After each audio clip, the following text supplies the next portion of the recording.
March 23 വിശുദ്ധ ടൂറിബിയസ്. വടക്ക് പടിഞ്ഞാറൻ സ്പെയിനിലെ മയോർഗ പട്ടണത്തിൽ കുലീനരായ മാതാപിതാക്കളുടെ മകനായി ടൂറിബിയസ് ജനിച്ചു. 5-ാം നൂറ്റാണ്ടിലെ ഒരു പ്രാദേശിക ബിഷപ്പായിരുന്നു അദ്ദേഹത്തിന് ഈ പേര് നൽകിയത്.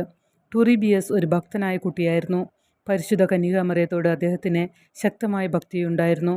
ദിവസവും അവളോട് പ്രാർത്ഥിക്കുകയും അവളുടെ ബഹുമാനാർത്ഥം എല്ലാ ശനിയാഴ്ചയും ഉപവസിക്കുകയും ചെയ്തു. ദരിദ്രരോട് അദ്ദേഹത്തിന് ഒരു ഹൃദയമുണ്ടായിരുന്നു. അവരെ പരിപാലിക്കുന്നതിൽ ഉദാരമതിയായിരുന്നു.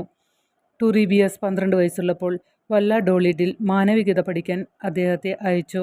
പിന്നീട് നിയമം പഠിക്കാൻ സലാമാങ്ക സർവകലാശാലയിലേക്ക് അയച്ചു. ടൂറിബിയസിൻ്റെ കഴിവ് പെട്ടെന്നറിയപ്പെടുകയും ഫിലിപ്പ് രണ്ടാമൻ രാജാവിൻ്റെ ശ്രദ്ധ പിടിച്ചുപറ്റുകയും ചെയ്തു. അദ്ദേഹം 1571 ഗ്രാനഡയിലെ ഗ്രാൻഡ് ഇൻക്വിസിറ്ററായി അദ്ദേഹത്തെ നിയമിച്ചു. അദ്ദേഹത്തിന് 33 വയസ്സ് മാത്രമേ ഉണ്ടായിരുന്നുള്ളൂ. 5 വർഷം ആ സ്ഥാനം വഹിച്ചു. ടൂറിബിയസിൻ്റെ ജീവിതത്തിലെ ആദ്യത്തെ 38 വർഷങ്ങളിൽ പുതുതായി കോളനിവൽക്കരിക്കപ്പെട്ട പെറുവിലെ ദേശങ്ങൾ കീഴടക്കിയ സ്പാനിഷ് ജേതാക്കൾക്ക് ധാർമ്മിക പരിഷ്കരണത്തിൻ്റെ ആവശ്യകത വളരെ കൂടുതലായിരുന്നു. പല ജനറൽമാരും സ്വേച്ഛാധിപതികളായും കൊള്ളക്കാരായും പ്രവർത്തിച്ചു. തദ്ദേശീയ ജനങ്ങളെ ക്രൂരതയോടെ അടിച്ചമർത്തി. അവർ അവരുടെ ഭൂമി പിടിച്ചെടുത്തു. അവരെ അടിമവേലയ്ക്ക് നിർബന്ധിച്ചു. അവരെ മനുഷ്യത്വമില്ലാത്തവരെ പോലെയാണ് പെരുമാറിയത്. 1537 പെറു കീഴടക്കിയതിന് തൊട്ടു പിന്നാലെ പോൾ മൂന്നാമൻ മാർപ്പാപ്പ സബ്ലിമിസ് ഡ്യൂസ് എന്ന പാപ്പൽ ഉത്തരവ് പുറപ്പെടുവിച്ചു. അതിൽ പടിഞ്ഞാറൻ തെക്കൻ പ്രദേശങ്ങളിലെ തദ്ദേശീയരെ നമ്മുടെ സേവനത്തിനായി സൃഷ്ടിക്കപ്പെട്ട മണ്ടൻ മൃഗങ്ങളെപ്പോലെ അവർ കത്തോലിക്ക വിശ്വാസം സ്വീകരിക്കാൻ കഴിവില്ലാത്തവരാണെന്ന് നടിച്ചുകൊണ്ട് ചില ജേതാക്കൾ വിശ്വസിച്ചിരുന്നതായി അദ്ദേഹം വിലപിച്ചു. ഇവർ യഥാർത്ഥത്തിൽ പുരുഷന്മാരാണെന്നും അവർക്ക് കത്തോലിക്ക വിശ്വാസം മനസ്സിലാക്കാൻ മാത്രമല്ല അത് സ്വീകരിക്കാൻ അവർ വളരെയധികം ആഗ്രഹിക്കുന്നുവെന്നും പ്രസ്താവിച്ചുകൊണ്ട് പോപ്പ് ഈ തെറ്റ് തിരുത്തി. സ്പെയിനിലെ രാജാവ് സമ്മതിക്കുകയും പരിഷ്കരണ ഉത്തരവുകൾ പുറപ്പെടുവിക്കുകയും ചെയ്തു. പക്ഷേ നിയമങ്ങൾ ചേർക്കപ്പെട്ടു. നടപ്പാക്കൽ മിക്കവാറും അസാധ്യമായിരുന്നു. പതിറ്റാണ്ടുകളായി ഈ പ്രശ്നം തുടർന്നു. 1575 ലിമയിലെ ആദ്യത്തെ ആർച്ച് ബിഷപ്പിൻ്റെ മരണശേഷം മറ്റൊരു സ്പാനിഷ് ബിഷപ്പിനെ ലിമയിലേക്ക് അയച്ചു. പക്ഷേ 2 വർഷം മാത്രമേ അവിടെ തുടർന്നുള്ളൂ. ധാർമ്മിക കുഴപ്പങ്ങളെക്കുറിച്ച് അറിയാമായിരുന്ന ഫിലിപ്പ് രണ്ടാമൻ രാജാവിന് തൻ്റെ ഏറ്റവും മികച്ച ബിഷപ്പിനെ ലിമയിലേക്ക് അയക്കേണ്ടതുണ്ടെന്ന് അറിയാമായിരുന്നു.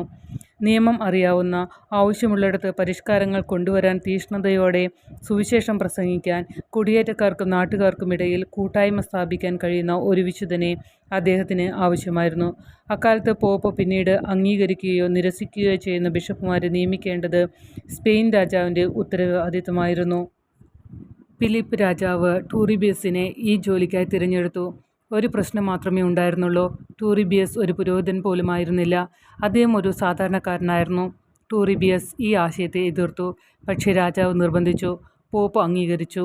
ഒരു പുരോഹിതന് മാത്രമേ ബിഷപ്പാക്കാൻ കഴിയൂ എന്ന് ചൂണ്ടിക്കാണിച്ചുകൊണ്ട് ടൂറിബിയസ് രാജാവിനോട് അപേക്ഷിച്ചു.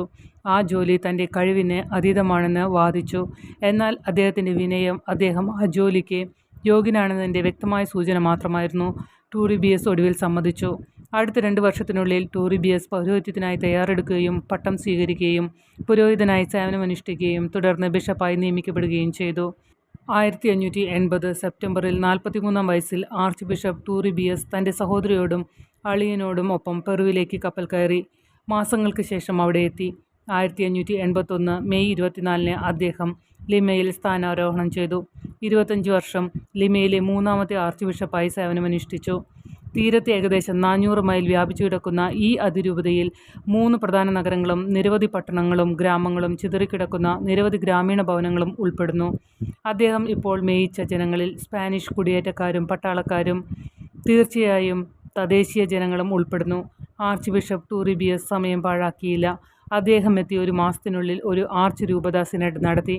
1 വർഷത്തിനു ശേഷം ഫിലിപ്പ് രണ്ടാമൻ രാജാവിൻ്റെ നിർദ്ദേശപ്രകാരം ലിമയിലെ 3ാം പ്രവിശ്യ കൗൺസിലിന് മേൽനോട്ടം വഹിച്ചു. ഈ കൗൺസിൽ 1 വർഷത്തിലേറെ നീണ്ടുനിന്നു. പുരോഹിതന്മാർക്കും സാധാരണക്കാർക്കും ഇടയിലുള്ള വിവിധ ദുരുപയോഗങ്ങൾ അഭിസംബോധന ചെയ്തു. തദ്ദേശീയരുടെ സുവിശേഷവൽക്കരണം പ്രോത്സാഹിപ്പിച്ചു. സ്പെയിൻകാരും തദ്ദേശീയരും മാന്യതയിൽ തുല്യരാണെന്ന് പഠിപ്പിച്ചു. പ്രാദേശിക ഭാഷകളിൽ കുമ്പസാരത്തിനും പ്രസംഗത്തിനും വൈദികരെ സഹായിക്കുന്നതിനായി മറ്റ് ത്രിഭാഷാ കൃതികളും നിയോഗിക്കപ്പെട്ടു. തൻ്റെ പ്രവിശ്യയിലെ ഓരോ രൂപതയും ആ കൗൺസിലിൻ്റെ നിയമങ്ങൾ നടപ്പിലാക്കുക മാത്രമല്ല 1588 പരിശുദ്ധ സിംഹാസന നിയമങ്ങൾ സ്ഥിരീകരിച്ചതിന് ശേഷം അവ തെക്കേ അമേരിക്ക മുഴുവൻ നടപ്പിലാക്കി.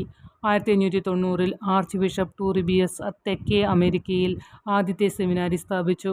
1591 1601 അദ്ദേഹം 2 പ്രവിശ്യ കൗൺസിലുകൾ കൂടി നടത്തി. കൂടാതെ സ്വന്തം അതിരൂപതയ്ക്കുള്ളിൽ നിരവധി സിനഡുകളും നടത്തി.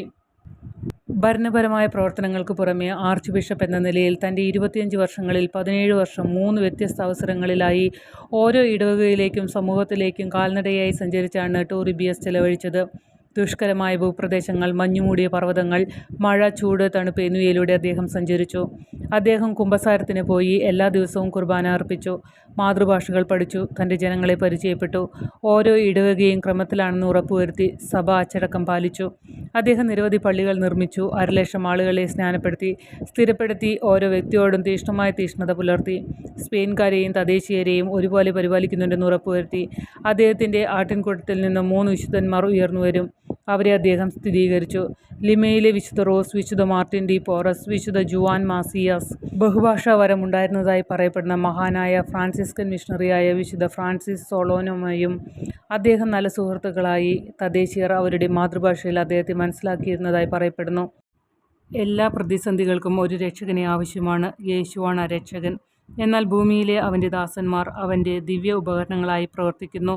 പെറുവിലെയും തെക്കേ അമേരിക്കയിലുടനീളമുള്ള ആദ്യകാല സഭയ്ക്കും വിശുദ്ധ ടൂറിബിയസ് ആ ഉപകരണമായിരുന്നു. അദ്ദേഹത്തിൻ്റെ എളിമ, ആത്മാക്കളോടുള്ള തീക്ഷ്ണത, നിയമത്തോടുള്ള വിശ്വസ്തത, ഭരണത്തിൻ്റെ ദാനങ്ങൾ, മാനുഷിക മഹത്വത്തോടുള്ള കരുത്ത്, പിതൃതുല്യമായ ഹൃദയം എന്നിവ ദൈവത്തെ പലരുടെയും ഹൃദയങ്ങളിൽ വിശ്വാസത്തിൻ്റെ വിത്ത് നടാൻ പ്രാപ്തമാക്കി.